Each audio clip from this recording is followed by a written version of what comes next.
Menimbang bahwa setelah hakim mencermati semua bukti dari termohon, tidak ada satupun bukti adanya surat panggilan yang dilayangkan oleh termohon kepada pemohon, sehingga pemohon tidak mengetahui dirinya masuk ke dalam daftar pencarian orang DPO.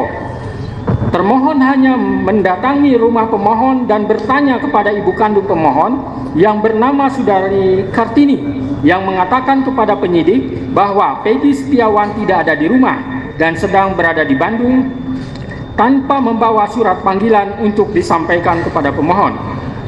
Menimbang bahwa hakim tidak sependapat dengan dalil dari termohon yang mengatakan tidak perlu pemanggilan terhadap pemohon, karena menurut hakim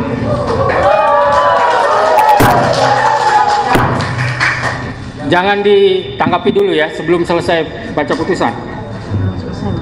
Saya lanjutkan. Menimbang bahwa hakim tidak sependapat dengan dalil dari termohon yang mengatakan tidak perlu pemanggilan terhadap pemohon, karena menurut hakim, pemohon dan keluarganya berhak mengetahui bahwa dirinya masuk ke dalam daftar pencarian orang DPO. Guna pembelaan diri, terlebih lagi kewajiban harus adanya pemanggilan tersebut secara nyata dan tegas telah diatur dalam Peraturan Kepala Kepolisian Negara Republik Indonesia Nomor 14 Tahun 2012 tentang Manajemen Penyidikan Tindak Pidana dan Peraturan Kepala Kepolisian Negara Republik Indonesia Nomor 6 Tahun 2019 tentang Penyidikan Tindak Pidana. Sehingga dengan demikian, menurut hakim penetapan DPO atas nama pemohon yang terjadi dalam rentang waktu antara tahun 2016 sampai tahun 2024 tidak sah menurut hukum.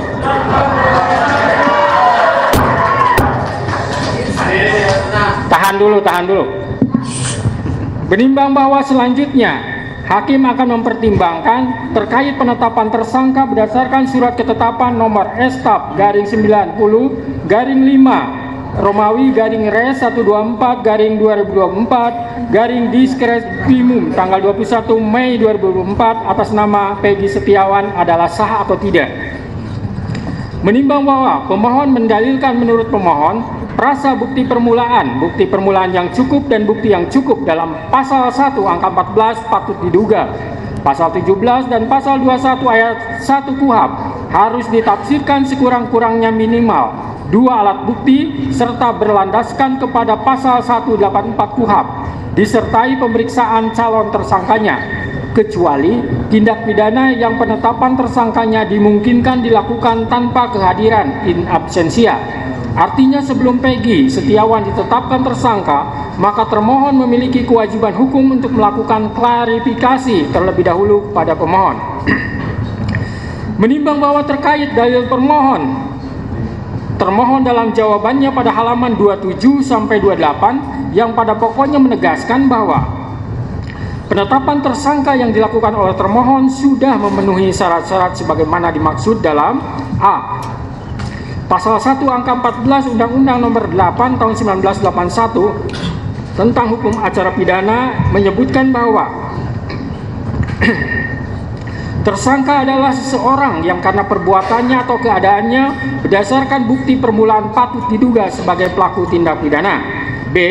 Putusan Mahkamah Konstitusi Republik Indonesia Nomor 21 garing PUU 12 Romawi garing 2014 tertanggal 16 Maret 2015 yang dalam amar putusannya menyatakan prasa bukti permulaan yang cukup dan bukti yang cukup sebagaimana ditentukan dalam pasal 1 angka 14, pasal 17 dan pasal 21 ayat 1 Undang-Undang Nomor 8 Tahun 1981 tentang Hukum Acara Pidana, Lembaran Negara Republik Indonesia tahun 1981 nomor 76 tambahan Lembar Negara RI nomor 3209 tidak mempunyai kekuatan hukum mengikat sepanjang tidak dimaknai bahwa bukti permulaan yang cukup dan bukti yang cukup adalah minimal 2 alat bukti yang termuat dalam pasal 184 Undang-Undang Nomor 8 Tahun 1981 tentang Hukum Acara Pidana, bahwa dengan sudah terpenuhinya syarat formil dan material terhadap penetapan tersangka Peggy Setiawan alias Peron,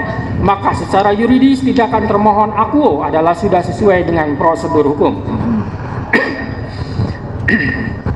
Menimbang bahwa sebagaimana dalil pemohon yang telah dibenarkan oleh termohon dihubungkan dengan bukti P9, T33, T34, dan T67 telah terbukti bahwa pemohon ditetapkan sebagai tersangka berdasarkan surat ketetapan tersangka nomor S/90/5 Romawi res 124 2024 Diskres Krimum tanggal 21 Mei 2024. Selanjutnya pemohon telah diperiksa sebagai tersangka sebagaimana berita acara pemeriksaan tersangka Peggy Setiawan alias Peron tertanggal 22 Mei 2024 dan tanggal 12 Juni 2024. Menimbang bahwa dari bukti P9, bukti T33, T34, dan T67 tersebut telah terbukti pemohon ditetapkan sebagai tersangka pada tanggal 21 Mei 2024 dan baru diperiksa sebagai tersangka besoknya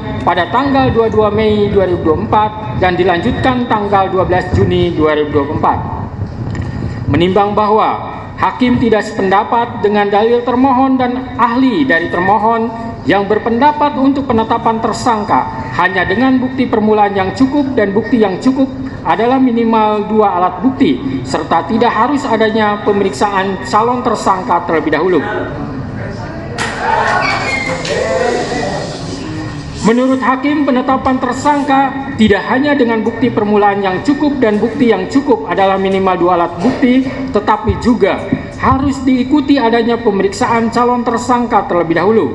Karena hal tersebut sudah jelas dan tegas termaktub dalam putusan Mahkamah Konstitusi nomor 21/PUU 12 Romawi /2014 tertanggal 16 Maret 2015 telah memberikan syarat tambahan bahwa selain 2 alat bukti harus dilakukan pemeriksaan terhadap calon tersangka terlebih dahulu, di mana dalam pertimbangannya Mahkamah Konstitusi menyebutkan bahwa agar memenuhi asas kepastian hukum yang adil sebagaimana ditetapkan dalam pasal 28D ayat 1 Undang-Undang Dasar 1945 serta memenuhi asas lex serta dan asas lex stricta dalam hukum pidana, maka prasa bukti permulaan yang cukup dan bukti yang cukup sebagaimana ditentukan dalam pasal 1 angka 14, pasal 17 dan pasal 21 ayat 1 KUHP harus ditafsirkan sekurang-kurangnya 2 alat bukti yang termuat dalam pasal 184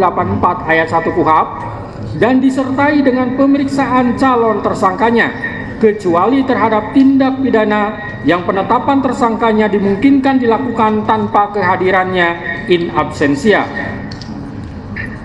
Menimbang bahwa pemeriksaan calon tersangka walaupun tidak dicantumkan dalam amar putusan, melainkan dibunyikan dalam pertimbangannya, akan tetapi putusan Mahkamah Konstitusi tersebut bersifat final dan mengikat, maka sepatutnya isi putusan seluruhnya harus dipatuhi terlebih lagi oleh penegak hukum.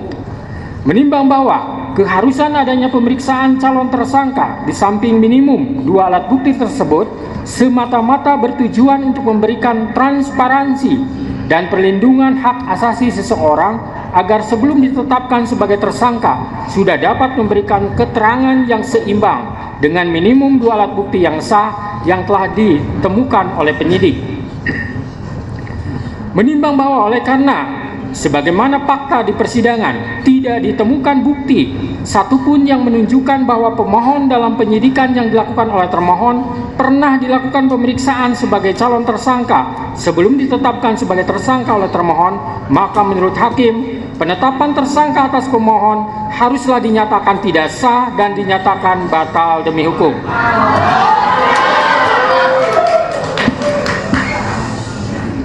Menimbang bahwa berdasarkan pertimbangan di atas, maka alasan-alasan permohonan pra-peradilan yang diajukan oleh pemohon haruslah dinyatakan beralasan menurut hukum dan patut dikabulkan.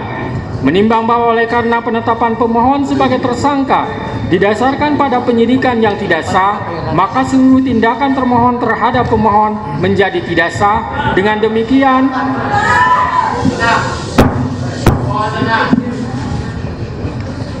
Dengan demikian petitum dalam permohonan pra-peradilan pemohon secara hukum dapat dikabulkan untuk seluruhnya.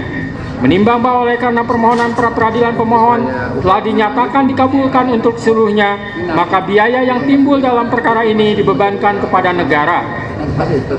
Memperhatikan Undang-Undang Nomor 8 Tahun 1981, Putusan Mahkamah Konstitusi Nomor 21/PUU 12 Romawi /2014 serta peraturan lain yang bersangkutan. Mengadili 1. Mengabulkan permohonan pra-peradilan pemohon untuk seluruhnya. 2. Menyatakan proses penetapan tersangka kepada pemohon berdasarkan surat ketetapan nomor S/90/5 Romawi /Res 124/2024 Diskreskrimum tanggal 21 Mei 2004 atas nama Peggy Setiawan beserta surat yang berkaitan lainnya dinyatakan tidak sah dan batal demi hukum.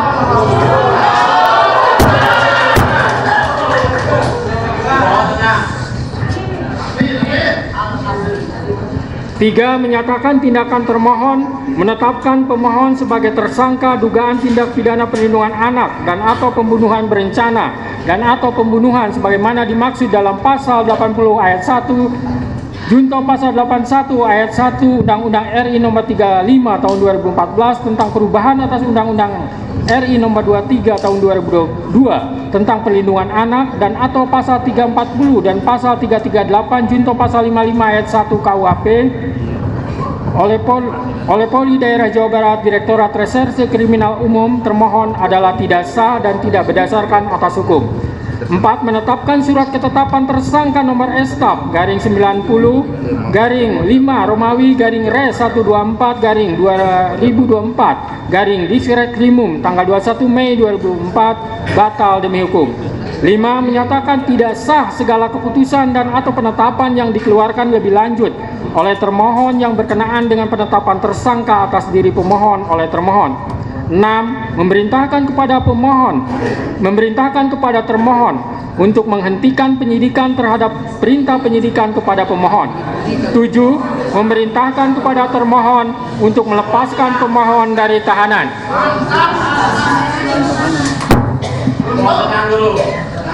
8. Memulihkan hak pemohon dalam kemampuan, kedudukan, dan harkat serta martabatnya seperti sedia kala. Dan 9. Membebankan biaya perkara kepada negara. Demikianlah diputus pada hari ini Senin, tanggal 8 Juli 2024 oleh Eman Sulaiman sebagai Hakim Tunggal. Berdasarkan penetapan Ketua Pengadilan,